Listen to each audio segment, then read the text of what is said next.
மன்னா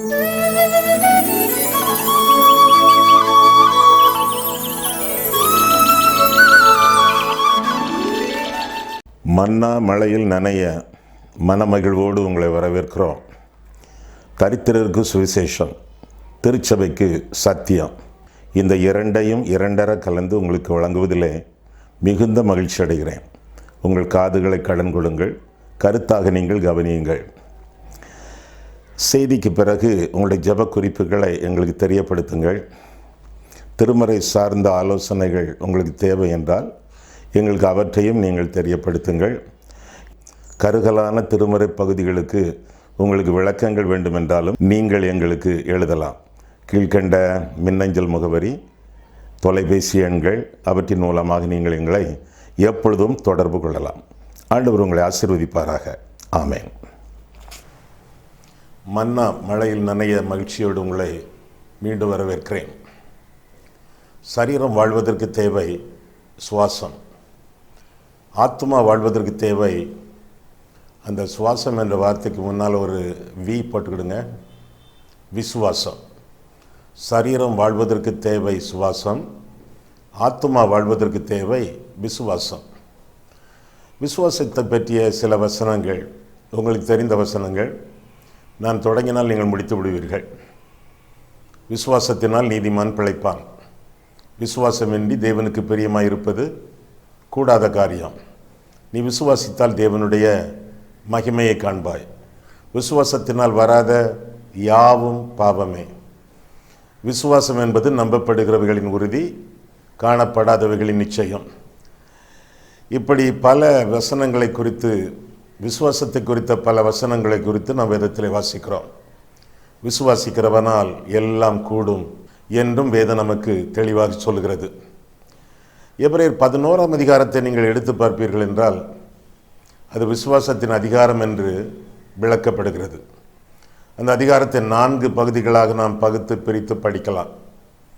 எபிரேயர் 11ஆம் அதிகாரம் 1வது வசனம் விசுவாசத்தின் விளக்கம், 2ஆம் 3ஆம் வசனங்கள் விசுவாசத்தின் விபரம், 4ஆம் வசனம் முதல் 32ஆம் வசனம் வரை விசுவாசத்தின் வீரர்கள், 33ஆம் வசனம் முதல் முடிய விசுவாசத்தின் விளைவுகள். இந்த நாளிலே இந்த கடைசி பகுதி விசுவாசத்தின் விளைவுகள் என்ற பகுதியிலிருந்து சில காரியங்களை உங்களோடு நான் பகிர்ந்து கொள்ள விரும்புகிறேன். விசுவாசத்திலே 3 அம்சங்கள் உண்டு. இந்த 3ம் முக்கியமானவை. சிலர் ஒரே ஒரு அம்சத்தை பற்றியோ அல்லது 2 அம்சத்தை பற்றியோ மட்டுமே பேசுவார்கள். ஆனால் 3 காரியங்கள் இந்த பகுதியில் இடம்பெறுகின்றன. ஒன்று, விசுவாசத்திலே சிறப்பு உண்டு. 2வதாக விசுவாசத்திலே சிலுவை உண்டு. 3வதாக விசுவாசத்திலே சித்தம் உண்டு. இந்த 3 காரியங்களையும் இணைத்து இந்த பகுதியிலே நாம் படிக்க இருக்கிறோம். முதலாவதாக விசுவாசத்திலே சிறப்பு உண்டு. சிறப்புகள், சாதனைகள், 10 சாதனைகளை குறித்து 33ஆம் வசனம் முதலாக நாம் பார்க்கிறோம். ஒருவேளை உங்கள் கையில் வேதம் இருக்கும் என்றால் வேதத்தை திறந்து வைத்துக் கொள்ளுங்கள், பாருங்கள். விசுவாசத்தினாலே சாதனைகள் 10 காரியங்கள் அங்கே பட்டியலிடப்பட்டிருக்கின்றன. எபிரேயர் 11ஆம் அதிகாரம் 33ஆம் வசனம் முதல். வேதத்தை எடுத்திருக்கீங்களா? எடுத்து மடியில் வைத்துக் கொள்ளுங்கள். 1, விசுவாசத்தினாலே அவர்கள் ராஜ்யங்களை ஜெயித்தார்கள். 2, நீதியை நடப்பித்தார்கள். 3, வாக்குத்தத்தங்களை பெற்றார்கள். 4, சிங்கங்களின் வாய்களை அடைத்தார்கள். 5, அக்கினியின் உக்கிரத்தை அவித்தார்கள். 6, பட்டய கருக்குக்கு தப்பினார்கள். 7, பலவீனத்தில் பலன் கொண்டார்கள். 8, யுத்தத்தில் வல்லவர்களானார்கள். 9, அந்நியருடைய சேனைகளை முறியடித்தார்கள். 10, ஸ்திரீகள் சாகு கொடுத்த தங்களுடையவர்களை உயிரோடு எழுந்திருக்க பெற்றார்கள். எல்லாம் சாதனைகள் தானே. விசுவாசத்தினாலே வரக்கூடிய சிறப்புகள், சந்தோஷமான அனுபவங்கள், அனுபவிக்க வேண்டிய சாதனைகள். மீண்டும் அவற்றை பார்ப்போம்.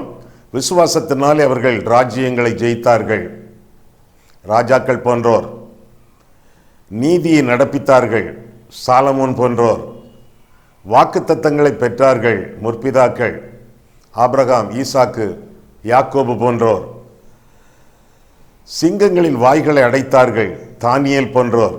அக்கினியின் உக்கரத்தை அவித்தார்கள், சாத்ராக், மேஷாக், ஆபேத்நேகோ போன்றோர் பட்டய கருக்குக்கு தப்பினார்கள், தாவீது போன்றோர் பலவீனத்தில் பலன் கொண்டார்கள், எலியா போன்றோர் யுத்தத்தில் வல்லவர்களானார்கள், மீண்டும் ராஜாக்கள் அந்நியருடைய சேனைகளை முறியடித்தார்கள், ராஜாக்கள் தீர்க்கதரிசிகள் ஸ்திரீகள் சாக கொடுத்த தங்களுடையவர்களை உயிரோடு எழுந்திருக்க பெற்றார்கள், சுனேமியா போன்றோர். இப்படியாக சாதனைகள் சாதனைகள் சாதனைகள். விசுவாசத்தினாலே சாதனைகளை நாம் அடையலாம். விசுவாசிக்கிறவனால் எல்லாம் கூடும் என்று சொல்லி வேதத்தில் நாம் வாசிக்கிறோம். உன்னை அதிசயங்களை காண பண்ணுவேன் என்று ஆண்டவர் கூறியிருக்கிறார். மீகா 7:15 என்னை விசுவாசிக்கிறவன் எனக்கு மிஞ்சிய பெரிய காரியங்களை செய்வான் என்று சொல்லி ஆண்டவர் திருவளம் பற்றி இருக்கிறார். விசுவாசிக்கிறவனால் எல்லாம் கூடும். உங்களுக்கு தெரிந்த வசனம் 1 கொரிந்தியர் 10:13 மனுஷருக்கு நேரிடுகிற சோதனையே அல்லாமல் வேறே சோதனை உங்களுக்கு நேரிடவில்லை. தேவன் உண்மையுள்ளவராயிருக்கிறார். உங்கள் திராணிக்கு மிஞ்சி அவர் சோதிக்கிறதற்கு இடம் கொடாமல் சோதனையை தாக்கத்தக்கதாக தப்பித்துக் கொள்ளும்படியான போக்கையும் கட்டளையிடுவார் என்று வேதத்தில் நாம் வாசிக்கிறோம். 3 காரியங்கள் அந்த வசனத்திலே. 1 கொரிந்தியர் 10:13 3 உண்மைகள். 1, திராணிக்கு மிஞ்சிய சோதனை இல்லை. 2, தாங்கத்தக்கதான பலன் உண்டு. 3, தப்பித்துக் கொள்ளும்படியான போக்கையும் கர்த்தர் கட்டளையிடுவார். இதற்கு மிஞ்சிய ஆசீர்வாதம் என்ன வேண்டும்? இதற்கு மிஞ்சிய சாதனைகள் என்ன வேண்டும்? திராணிக்கு மிஞ்சிய சோதனை இல்லை. யாரும் பொய் சொல்லக்கூடாது.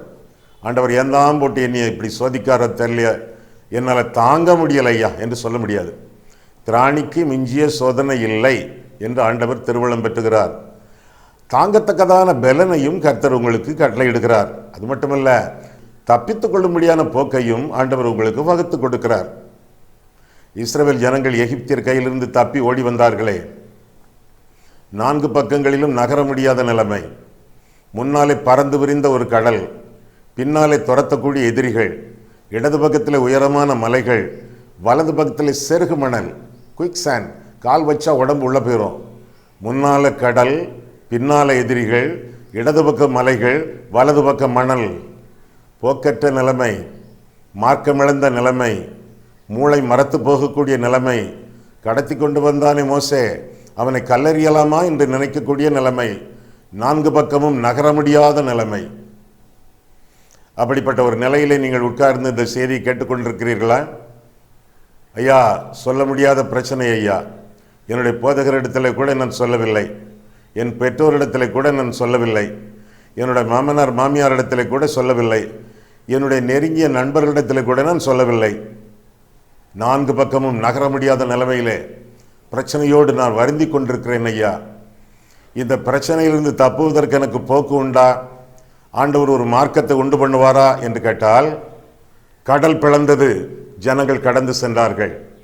மார்க்கம் இல்லாத ஒரு சூழ்நிலையிலும் மார்க்கத்தை உண்டு பண்ணினார் மகிமையின் தெய்வம் என்று சொல்லி நாம் வேதத்திலே வாசிக்கிறோம்.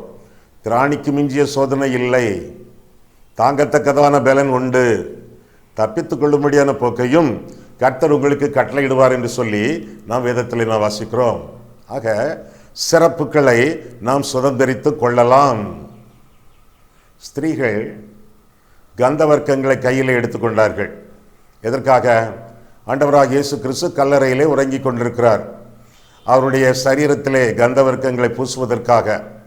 கந்தவர்க்கங்கள்னா வாசனை திரவியங்கள், பர்ஃப்யூம்ஸ், பூசுவதற்காக எடுத்துக்கொண்டார்கள். ஆண்டவரிடத்தில் அன்பு, அவருடைய சரீரத்தின் மேல் அக்கறை, அவரை பார்க்க ஆசை, ஆர்வம், இதெல்லாம் கொண்டு கல்லறையை நோக்கி நடக்க அவர்கள் எத்தனித்து கொண்டிருக்கிறார்கள். ஆனால் கேள்விகள் இருந்தன, குழப்பங்கள் இருந்தன, பயங்கள் இருந்தன. என்ன? ஆமாம், நம்ம இந்த கந்தவர்க்கங்களை எல்லாம் எடுத்துக்கொண்டு கல்லறைக்கு போகிறோமே, அந்த கல்லை நமக்காக புரட்டி போடுகிறவன் யார்? கல்லறையை பெரிதாக அடைத்திருக்குமே ஒரு பாறாங்கல், அதை புரட்டி போடுகிறவன் யார்? அதை புரட்டி போட்டால் ஒளி ஆண்டவருடைய சரீரத்தை காண முடியாதே என்ற கலக்கம், என்ற கேள்விக்குறி, என்ற குழப்பம் அவர்களிடத்தில் இருந்தது. இருந்தாலும் இருந்த கொஞ்ச நஞ்ச விசுவாசத்தோடு அவர்கள் எட்டி நடை போட்டார்கள். போய் கல்லறைக்கு போய் பார்த்தால் கல் இல்லை. யார் அதை எடுத்து போட்டார்கள்? அவர்களுக்கு தெரியாது, நமக்கு தெரியும். கல் எடுத்து போடப்பட்டது. அங்கே போய் அவர்கள் ஆண்டவரை தரிசிக்கக்கூடிய சூழ்நிலை ஏற்பட்டது என்று சொல்லி நான் வேதத்தில் வாசிக்கிறோம். அருமையானவர்களே, நம்முடைய வாழ்க்கையிலே கூட ஒருவேளை நம்ம எதிர்த்து நிற்கக்கூடிய கல், ஒரு பாரம், ஒரு பிரச்சனை, ஒரு விரோதி, ஒரு வியாதி, இதையெல்லாம் நீக்குவது யார், இதையெல்லாம் புரட்டி போடுவது யார் என்ற கேள்வி நமக்கு இருக்கலாம். அதே வேளையிலே ஆண்டவரிடத்தில் உள்ள அற்பமான விசுவாசத்தோடு எட்டி நடை போடுங்கள், மிச்சத்தை இயேசு கிறிஸ்து செய்வார். ஆண்டவராக இயேசு கிறிஸ்து உங்களுக்கு அருள் செய்வார் என்று சொல்லி வேதத்தில் நான் வாசிக்கிறோம்.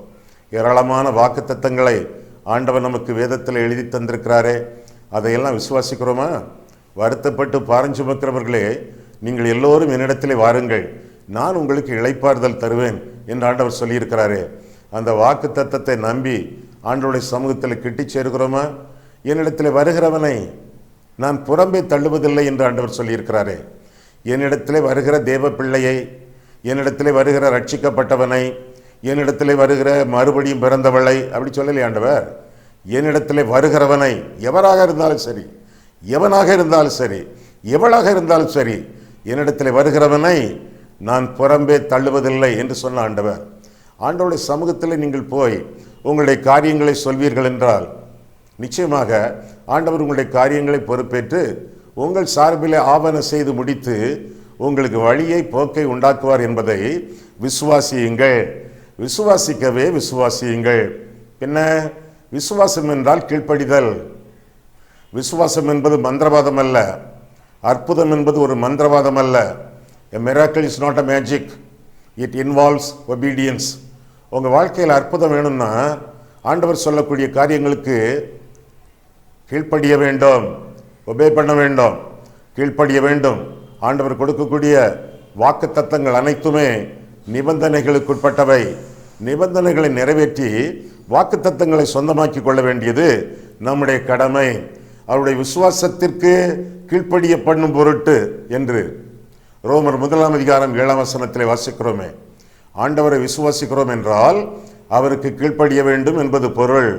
கீழ்ப்படிய நம்முடைய வாழ்க்கையிலே அற்புதங்கள் உண்டாகும், நிச்சயமாக உண்டாகும். கானாவூர் கல்யாண வீடு, கற்சாடியின் தண்ணீரை ஆண்டவர் கனிரசமாக மாற்றினாரே, எப்படி? பெரிய அற்புதம். கற்சாடியின் தண்ணீர் கனிரசமாக மாறியது, பெரிய அற்புதம். ஆனால் ஆண்டவர் என்னெல்லாம் செய்யலை அந்த வீட்டில்? 6 கற்சாடிகளை தூக்கலை, அவற்றை கழுவி சுத்திகரிக்கலை, அவற்றில் தண்ணீர் கோரி ஊற்றலை, பின்ன அதையெல்லாம் ருசி பார்க்கலை, பந்தி விசாரிக்கலை, எல்லாத்துக்கும் ஊற்றி கொடுக்கல, ஒன்றும் செய்யலை. அதெல்லாம் அவங்களால செய்ய முடியும், அதெல்லாம் அவங்களால செய்ய முடிந்தது, அதெல்லாம் அவங்க செய்தாங்க. ஆனால் அவங்களால செய்ய முடியாதது என்ன? கற்சாடியின் தண்ணீரை கனிரசமாக மாற்ற முடியாது. அதை அவர்களால் செய்ய முடியாது. அதை செய்ய அவர்களால் முடியாததுனாலே அவர்கள் செய்ய முடியாததை தெய்வம் செய்தார். அப்போ நம்மால் எதெல்லாம் செய்ய முடியுமோ அதை நாம் செய்ய வேண்டும். நம்மால் எதையெல்லாம் செய்ய முடியாதோ அதை கர்த்தர் செய்வார் என்பதை மனதில் வைத்து அற்புதங்கள் வேண்டி நிற்கிறவர்கள், ஆண்டவர் உங்களுடைய வாழ்க்கையில் என்னென்ன கற்பிக்கிறார்களோ, எந்தெந்த காரியங்களுக்கு நீங்கள் கீழ்ப்படிய வேண்டும் என்று கட்டளையிடுகிறாரோ, நீங்கள் வேதத்தை வாசிக்கும் பொழுது, தியானிக்கும் பொழுது எதையெல்லாம் ஆண்டவர் உங்களுக்கு குறிப்புணர்த்துகிறாரோ அதற்கெல்லாம் நீங்கள் கீழ்ப்படிந்து வாழும் பொழுது சிறப்புகள், சாதனைகள், அற்புதங்கள், அடையாளங்கள் உங்களுடைய வாழ்க்கையிலே சொந்தமாகும். ஆக ஆண்டவருடைய நாமத்தினாலே விசுவாசித்து அற்புதங்களை சுதந்திரித்துக் கொள்வது, சாதனைகளை பெற்றுக்கொள்வது, சிறப்புகளை அனுபவிப்பது ஆரம்ப அனுபவம். அப்படின்னா ஆரம்ப அனுபவம். அதற்கடுத்தாற் போல வளர்ச்சியின் அனுபவம். கிறிஸ்தவ வாழ்க்கையிலே, விசுவாச ஜீவியத்திலே ஆரம்ப கட்டத்தில் இருக்கக்கூடியவர்கள், விசுவாசித்து அற்புதங்களை அனுபவித்துக் கொண்டிருக்கிறவர்கள், ஆரம்ப கட்டத்தில் இருக்கிறவர்கள் விசுவாசத்திலே வளர்ச்சி அடைய வேண்டும். வளர்ச்சி அடைவது என்றால் என்ன? ஆண்டவருடைய சிலுவை சுமக்கும் சீஷத்துவம், ஆண்டவருக்காக பாடுகளை அனுபவிக்கக்கூடிய ஒரு வாழ்க்கை. ஏற்கனவே நாம் வாசித்தோமே, எபிரேயர் 11:33 முதல் 35 வரை 1, 2, 3, 4 சொல்லி 10 சாதனைகளை நாம் வாசித்தோமே. இப்போ இன்னொரு 10 காரியங்களை நாம் வாசிக்க போகிறோம். இந்த அடுத்த 10 காரியங்களை சிலர் பிரசங்கிக்கவே மாட்டார்கள், தங்களுடைய பத்திரிகைகளில் எழுதவே மாட்டார்கள், மற்றவங்கிட்ட இவற்றையெல்லாம் சொல்லி ஆலோசனை கொடுக்கவே மாட்டார்கள், ஒரு பிரசங்கமும் அடுத்த 10 காரியங்களிலே சொல்லவும் மாட்டார்கள். ஆனால் அடுத்த 10 காரியங்களை யார் சொல்கிறார்? ஆவியானவர் சொல்கிறார். எதற்காக? நாம் விசுவாசத்திலே வளர்ச்சி அடைய வேண்டும் என்பதற்காக. வேதம் உங்களுடைய மடியிலே இருக்கிறதா? சரி, அப்படின்னா இன்னும் அடுத்த 10 காரியங்களை பார்ப்போம். முதலாவதாக விசுவாசத்தினாலே சாதனைகள், இப்ப விசுவாசத்தினாலே வேதனைகள். அடுத்த 10 காரியங்கள் சிலுவை சுமக்கும் சீஷத்துவத்திற்கு அடுத்த 10 காரியங்களை அடுத்தாற் போல நாம் பார்க்கிறோம். 35ஆம் வசனம் பாருங்க, 3வது வரியிலிருந்து 1. வேறு சிலர் மேன்மையான உயிர்த்தெழுதலை அடையும்படிக்கு விடுதலை பெற சம்மதியாமல் வாதிக்கப்பட்டார்கள். 2. வேறு சிலர் நிந்தைகளையும் அடிகளையும் கட்டுகளையும் காவலையும் அனுபவித்தார்கள். 3. கல்லெறியுண்டார்கள். 4. வாளால் அறுப்புண்டார்கள். 5. பரீட்சை பார்க்கப்பட்டார்கள். 6. பட்டயத்தினாலே வெட்டப்பட்டு மரித்தார்கள். 7. செம்மறியாட்டு தோள்களையும் வெள்ளாட்டு தோள்களையும் பொறுத்து கொண்டு தெரிந்து குறைவையும் உபத்திரவத்தையும் துன்பத்தையும் அனுபவித்தார்கள். 8. உலகம் அவர்களுக்கு பாத்திரமாய் இருக்கவில்லை. 9. அவர்கள் வனாந்தரங்களிலேயும் மலைகளிலேயும் குகைகளிலேயும் பூமியின் வெடிப்புகளிலேயும் சிதறுண்டு அலைந்தார்கள். 10. இவர்கள் எல்லாரும் விசுவாசத்தினாலே நற்சாட்சி பெற்றும் வாக்குத்தத்தம் பண்ணப்பட்டதை அடையாமற் போனார்கள் என்று வாசிக்கிறோம். ஆக முதலாவதாக சாதனைகள் 10, இப்போ வேதனைகள் 10 என்று சொல்லி நான் வேதத்தில் வாசிக்கிறோம். ஆரம்பத்தில் இருக்கக்கூடியவர்கள், விசுவாச ஜீவியத்தில் ஆரம்ப கட்டத்தில் இருக்கக்கூடியவர்கள் சிலுவை சுமக்கும் சீஷர்களாக, சிலுவை சுமக்கும் சீஷிகளாக வாழ்ந்து வளர்ந்து பெருக வேண்டும் என்று சொல்லி நான் வேதத்தில் வாசிக்கிறோம். எப்பொழுதும் சாதனைகள் அல்ல, எப்பொழுதும் சிறப்புகள் அல்ல. சில சமயங்களிலே வேதனைகள், சில சமயங்களிலே சிலுவை சுமக்கும் அனுபவங்கள் என்று சொல்லி வேதம் நமக்கு தெளிவாக கற்றுக் கொடுக்கிறது. நீங்கள் பிள்ளைகளானால் சுதந்திரருமாமே, தேவனுடைய சுதந்திரரும் கிறிஸ்துவுக்கு உடன் சுதந்திரருமாமே, கிறிஸ்துவுடனே கூட மகிமைப்படும்படிக்கு அவருடனே கூட பாடுபட்டால் அப்படி ஆகும் என்று சொல்லி ரோமர் 8ஆம் அதிகாரம் 17ஆம் வசனத்திலே வாசிக்கிறோம். ஒருவன் என்னை பின்பற்ற விரும்பினால் தன்னைத்தான் வெறுத்து தன் சிலுவை எடுத்துக்கொண்டு அனுதினமும் என்னை பின்பற்ற கடவன் என்று சொல்லி ஆண்டவர் திருவள்ளம் பெற்றுகிறார். மத்தேயு 16ஆம் அதிகாரம் 24ஆம் வசனத்திலே தேவ பக்தியாய் நடக்க மனதாயிருக்கிற யாவரும், நம்ம ஊர் அற்புத ஊழியக்காரர்களோட சேர்த்துதான், தேவ பக்தியாய் நடக்க மனதாயிருக்கிற யாவரும் துன்பப்படுவார்கள் என்று சொல்லி 2 தீமோத்தேயு 3ஆம் அதிகாரம் 12ஆம் வசனத்திலே நாம் தெளிவாக வாசிக்கிறோம். நீங்களும் நானும் கோயில் மணிகள் அல்ல, கோதுமை மணிகள். கோதுமை மணியானது நிலத்திலே விழுந்து சாகாவிட்டால் தனித்திருக்கும், செத்ததையாகில் மிகுந்த பலனை கொடுக்கும் என்று சொல்லி நாம் வேதத்திலே வாசிக்கிறோம். கோதுமை மணிகளாக அழைக்கப்பட்ட நீங்களும் நானும் மண்ணுக்குள்ளே மறைந்து மண்ணுக்குள்ளே மரித்து காணப்படும் பொழுதுதான் மகிமையின் கனிகள் நம் மூலமாக உண்டாகும் என்று சொல்லி வேதத்திலிருந்து தெளிவாக நாம் விளங்கிக் கொள்ள வேண்டும். ஆண்டவராகிய தெய்வம், திரித்துவ தெய்வம், பாடுகளின் நாயகர், பாடுகளை வலியுறுத்தக்கூடியவர், சிலுவை சுமக்கும் சீஷத்துவத்தை அடிப்படையாக நமக்கு சொல்லக்கூடியவர் என்று சொல்லி நாம் வேதத்திலே வாசிக்கிறோம். பிதா, குமாரன், பரிசுத்த ஆவியானவர் பாடுகளின் நாயகர். தகப்பன் தன் பிள்ளையை சிட்சிக்கிறது போல கர்த்தரும் யாரிடத்தில் பிரியமாய் இருக்கிறாரோ அவனை சிட்சிக்கிறார் என்று சொல்லி வேதத்தில் நான் வாசிக்கிறோம். பிதாவானவர் தகப்பன் தன் பிள்ளையை சிட்சிக்கிறது போல கர்த்தரும் யாரிடத்தில் பிரியமாய் இருக்கிறாரோ அவனை சிட்சிக்கிறார் என்று சொல்லி வேதத்தில் வாசிக்கிறோம். பிதா அருளக்கூடியது சிட்சை, குமாரன் ஒருவன் என்னை பின்பற்ற விரும்பினால் அவன் தன்னைத்தான் வெறுத்து தன் சிலுவை எடுத்துக்கொண்டு என்னை பின்பற்ற கடவன் என்று சொல்லி ஆண்டவராகிய இயேசு கிறிஸ்து திருவுளம் பற்றினார். குமாரன் சிலுவை, பரிசுத்தாவியானவர் ஆவியின் கனியோ அன்பு, சந்தோஷம், சமாதானம், நீடிய பொறுமை. தமிழிலே நீடிய பொறுமை என்று வாசிக்கிறோம். கிரேக்க மொழியிலே ஆங்கில வேதாகமத்திலே நீடிய பொறுமை அல்ல, நீடிய துன்பம், The fruit of the Spirit is not only love, joy, peace, but also long suffering என்று சொல்லி வேதத்திலே வாசிக்கிறோம். ஆவியின் கனியோ நீடிய துன்பம். ஆக பாடுகளினூடாக நம்முடைய வாழ்க்கையை வளர்த்து வர திருத்துவ தெய்வம் பிரயாசப்படுகிறார் என்று சொல்லி வேதத்திலே வாசிக்கிறோம். எபிரேயர் 5ஆம் அதிகாரம் 8ஆம் வசனத்தில் வாசிக்கும் பொழுது அவர் எவர் இயேசு குமாரனாயிருந்தும் தாம் பட்ட பாடுகளினாலே கீழ்ப்படிதலை கற்றுக்கொண்டார் என்று சொல்லி வேதத்திலே வாசிக்கிறோம். அதிகமாக நம்முடைய வாழ்க்கையிலே கீழ்ப்படிதல் பெருகி ஆண்டவருடைய நாமம் மகிமைப்படுகிறது என்றால் அதற்கு முக்கியமான ஒரு காரணம் சிலுவை சுமக்கும் சீஷத்துவம், பாடுகள் என்று சொல்லி வேதம் நமக்கு தெளிவாக கற்றுக் கொடுக்கிறது. பாடுகளை புறக்கணிக்க வேண்டாம், அவற்றினாலே நமக்கு பாடங்கள் அதிகம். பாடங்கள் படித்து பரிசுத்தத்திலே வளர வேண்டும் என்றால் பாடுகள் அவசியம் என்று சொல்லி வேதம் நமக்கு கற்றுக் கொடுக்கிறது. உங்களுக்கு ஒரு விஷயம் தெரியுமா? எப்பொழுதும் ஆண்டவர் அற்புதங்கள் செய்ய முடியும், எப்பொழுதும் ஆண்டவர் அற்புதங்கள் செய்ய மாட்டார். என்ன சொன்னேன்? எப்பொழுதும் ஆண்டவர் அற்புதங்கள் செய்ய முடியும், எப்பொழுதும் ஆண்டவர் அற்புதங்கள் செய்ய மாட்டார். எப்படி? அவர் அதிசயமானவர் என்று வேதத்தில் வாசிக்கிறோமே. அவர் வல்லமையுள்ள தேவன் என்று வேதம் அழைக்கிறதே. அற்புதங்கள் செய்வார், ஏராளமான அற்புதங்களை செய்திருக்கிறார். உங்கள் வாழ்க்கையிலே, உங்கள் வரலாற்றிலே, வேதத்திலே ஏராளமான அற்புதங்களை ஆண்டவர் செய்திருக்கிறார். ஆனாலும் ஆண்டவருக்கு சித்தமான வேளைகளில்தான் அற்புதங்கள் செய்வார், மற்ற வேளைகளிலே அற்புதங்கள் செய்ய மாட்டார். ஏன்?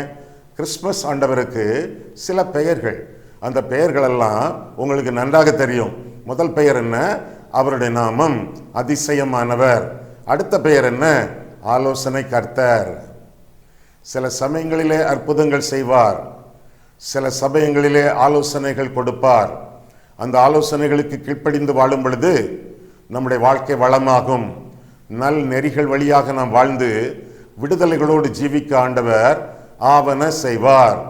பிள்ளையை கொலை செய்ய ஏரோது வகை தேடினான். அந்த சமயத்தில் யோசேப்பு மரியாளும் துவண்டு விழவில்லை. அவர்கள் என்ன நினைத்திருக்கலாம்? ஏரோது என்ன செய்ய முடியும்? எங்கள் வீட்டிலே இம்மானுவேல் பிறந்திருக்கிறார், இம்மானுவேல் எங்கள் வீட்டிலே அவதரித்திருக்கிறார், அவருடைய நாமம் அதிசயமானவர், வல்லமையுள்ள தேவன், அற்புதங்கள் செய்யக்கூடியவர், அவருடைய நாமத்தினாலே ஒரு மதிலை தாண்டுவோம், ஒரு சேனைக்குள்ளே பாய்வோம். ஏரோது என்ன, ஒரு சுண்டக்கா, வரட்டும் பார்க்கலாம். ஆண்டவர் எங்களுக்கும் அவனுக்கும் இடையே நின்று அக்கினி மதிலாக நின்று பிள்ளையை காத்துக்கொள்வார், இம்மானுவேலை காத்துக்கொள்வார் என்று சூளுரைத்திருக்கலாம். ஆனால் அதெல்லாம் நடைபெறவில்லை. தெய்வம் என்ன சொன்னார்? நீ பிள்ளையையும் அதன் தாயாகிய மரியாளையும் கூட்டிக் கொண்டு எகிப்துக்கு ஓடிப்போ என்று ஆலோசனை தான் கொடுத்தார். அற்புதம் செய்ய வேண்டிய வேளையிலே தெய்வம் அற்புதம் செய்யாமல் ஆலோசனை கொடுத்தார். அந்த ஆலோசனைக்கு அவர்கள் கீழ்ப்படிந்த பொழுது அவருடைய வாழ்க்கையிலே விடுதலை உண்டாயிற்று. அநேக வேளைகளிலே எப்பொழுது நாம் அற்புதம் அற்புதம் அற்புதம் என்று சொல்லி அங்கும் இங்கும் ஓடாமல், நான் இப்பொழுது குறிப்பிட்ட ஒரு கஷ்டமான சூழ்நிலையிலே கடந்து செல்கிறேனே, இதிலிருந்து விடுதலை பெறுவது எப்படி என்று ஆண்டவருடைய சமூகத்தில் கேட்டு அவருடைய வசனத்தை விசுவாசித்து கீழ்ப்படிந்து வாழும் பொழுது தெளிவான பாதைகளை தேவன் நமக்கு புலப்படுத்துவார். அப்படியாகத்தான் நாம் விசுவாச ஜீவியத்தில் வளர்ச்சி அடைய முடியும் என்பதை வேதம் நமக்கு தெளிவாக கற்றுக் கொடுக்கிறது. எந்த துன்பத்தின் வழியாய் இன்னும் உம்மை கிட்டிச் சேர்வேன் என்று பாடுகிறோமே, மோட்சத்தை அடைந்திடவே பாடுகள் பட வேண்டும் என்று பாடுகிறோமே. இந்த வாழ்க்கை இடுக்கமான வழி, அழுகையின் பள்ளத்தாக்கு. அதை மறந்து விடாமல் அழுகையின் பள்ளத்தாக்கை உருவ நடந்து நீரூற்றாக்கி கொண்டு விசுவாச வாழ்க்கையிலே வளர்ந்து முன்னேறி செல்ல வேண்டியது நம்முடைய கடமை என்று சொல்லி வேதம் நமக்கு கற்றுக் கொடுக்கிறது. ஆக விசுவாசத்திலே சிறப்பு உண்டு, விசுவாசத்திலே சிலுவை உண்டு. மூன்றாவதாக என்ன சொன்னேன்? விசுவாசத்தினாலே சித்தம் உண்டு, விசுவாசத்திலே சித்தம் உண்டு. அப்படியாக இந்த வசனங்களிலே நாம் வாசிக்கிறோம். 33ஆம் வசனம் பாருங்கள். எபிரேயர் 11:33. விசுவாசத்தினாலே அவர்கள் ராஜ்யங்களை ஜெயித்தார்கள், நீதியை நடப்பித்தார்கள், வாக்குத்தத்தங்களை பெற்றார்கள். விசுவாசத்தினாலே வாக்குத்தத்தங்களை பெற்றார்கள். சரியா? இப்போ 39 பாருங்க. 39 இவர்கள் எல்லாரும் விசுவாசத்தினாலே நற்சாட்சி பெற்றும் வாக்குத்தத்தம் பண்ணப்பட்டதை அடையாமற் போனார்கள். 33 வாக்குத்தத்தங்களை பெற்றார்கள். 39 வாக்குத்தத்தங்களை பெறவில்லை. ஆனால் 2 பேருமே விசுவாசிகள் தான். ஒரு கூட்ட மக்கள் விசுவாசிகள், விசுவாசித்து வாக்குத்தத்தத்தை பெற்றார்கள். இன்னொரு கூட்ட மக்கள் விசுவாசிகள், விசுவாசித்தும் வாக்குத்தத்தத்தை பெறாமற் போனார்கள். அப்படின்னா என்ன அர்த்தம்? கிறிஸ்தவ வாழ்க்கையில வெற்றி அப்படின்னா என்ன அர்த்தம்? கிறிஸ்தவ வாழ்க்கையிலே, கிறிஸ்தவ ஊழியத்திலே வெற்றி என்பது, கிறிஸ்தவ வாழ்க்கையிலே, கிறிஸ்தவ ஊழியத்திலே வெற்றி என்பது சுய சந்தோஷமோ சுய சாதனையோ அல்ல. தேவ சித்தம் நிறைவேற நம்முடைய வாழ்க்கையை ஆண்டவர் கையிலே ஒப்பு கொடுப்பது தான் கிறிஸ்தவ வாழ்க்கையிலே வெற்றி. விசுவாச வாழ்க்கையிலே வெற்றி என்பது சுய சந்தோஷமோ சுய சாதனையோ அல்ல. தேவ சித்தம் நம்முடைய வாழ்க்கையிலே, நம்முடைய ஊழியத்திலே நிறைவேற நம்மை அர்ப்பணிப்பது தான் கிறிஸ்தவ வாழ்க்கையிலே, விசுவாச ஊழியத்திலே வெற்றி. ஆக வெற்றியோடு நாம் இந்த உலகத்திலே வாழ வேண்டும் என்றால், விசுவாசத்திலே முதிர்ச்சியோடு இந்த உலகத்தில் ஜீவிக்க வேண்டும் என்றால், ஐயா உம்முடைய சித்தம் ஆகிடவே வேண்டுமென்று மெய்யாய் நம்முடைய வாழ்க்கை முழுவதையும் ஆண்டவருடைய கரங்களிலே ஒப்பு கொடுத்து வாழும் பொழுது ஆசீர்வாதம். தேவ சித்தம் அதுதான் நம்முடைய வாழ்க்கையின் வெற்றி. ரோமர் 12ஆம் அதிகாரத்திலே முதல் 2 வசனங்களிலே நான் வாசிக்கும் பொழுது, கர்த்தருடைய சித்தம் நன்மையும் பிரியமும் பரிபூரணமுமானது என்று சொல்லி வேதத்திலே படிக்கிறோம். ஆண்டவருடைய சித்தத்தின் நடுவிலே நாம் ஜீவிக்கும் பொழுது நன்மை, பிரியம், பரிபூரணம் எல்லாம் நம்முடைய வாழ்க்கையிலே செழித்து விளங்கும் என்று சொல்லி நாம் தெளிவாக நாம் கற்றுக்கொள்ள வேண்டும். எந்த ஜெபத்தை செய்தாலும் உங்களுடைய தேவையை சொல்லுங்கள். எந்த ஜெபத்தை செய்தாலும் உங்களுடைய தேவையை சொல்லுங்கள். ஏன்? ஆண்டவர் உங்க அப்பா, ஆண்டவர் உங்களுடைய நண்பர். தேவையை சொல்லுங்கள், ஆனால் தேவ சித்தத்திற்கு ஒப்புக் கொடுங்கள். தேவையை சொல்லுங்கள், தேவ சித்தத்திற்கு ஒப்புக் கொடுங்கள். உம்முடைய சித்தம் பரமண்டலத்தில் செய்யப்படுகிறது போல பூமியிலையும் செய்யப்படுவதாக என்று ஜெபிக்கிறோமே, அதே போல தேவையை சொல்லுங்கள், தேவ சித்தத்தை ஒப்புக் கொடுங்கள், வாழ்வீர்கள், வளமாக ஜீவிப்பீர்கள். விசுவாசத்திலே சிறப்புகளை சுதந்திரித்துக் கொள்வது ஆரம்ப அனுபவம். சிலுவை எடுத்த ஆண்டவரை பின்பற்றுவது வளர்ச்சியின் அனுபவம். சித்தத்திற்கு பூரணமாக நம்முடைய வாழ்க்கையை ஒப்புக் கொடுப்பது முதிர்ச்சியின் அனுபவம். எந்த அனுபவத்தில் நீங்கள் இருக்கிறீர்கள்? ஆரம்பத்தில் இருக்கிறவர்கள் வளருங்கள், வளர்ந்து கொண்டிருக்கிறவர்கள் முதிர்ச்சி அடையுங்கள். கர்த்தர் உங்களை ஆசீர்வதிப்பாராக. கண்களை மூடுவோம், கர்த்தரை பார்ப்போம். அன்புள்ள ஆண்டவரே, உம்முடைய வசனங்களை ஆராயவும் எங்கள் வாழ்க்கையை ஆராயவும் நீர் எங்களை வழிநடத்தினீர். அதற்காக உமக்கு நன்றி செலுத்துகிறோம் சுவாமி. உம்முடைய நாமத்தினாலே சிறப்புகளை சுதந்திரித்துக் கொண்டு அற்புத அடையாளங்களை பெற்றுக்கொண்டு வாழ்கிறவர்கள் சிலுவை சுமக்கும் சீஷத்துவத்திற்கு மனப்பூர்வமாக தங்களை ஒப்பு கொடுத்து ஜீவிக்க கிருபைத்தாரும். மேலாக ஆண்டவரே, உம்முடைய சித்தமே எங்களுடைய பாக்கியம் என்று சொல்லி தங்கள் தேவைகளை எல்லாம் உம்முடைய சமூகத்திலே ஊற்றிவிட்டு உம்முடைய சித்தத்திற்காக காத்திருந்து உம்முடைய சித்தத்தின் நடுவில் ஜீவிக்க ஒவ்வொருவரையும் பலப்படுத்தும். இயேசு கிறிஸ்துவின் நாமத்தில் ஜெபிக்கிறோம் பிதாவே, ஆமேன்.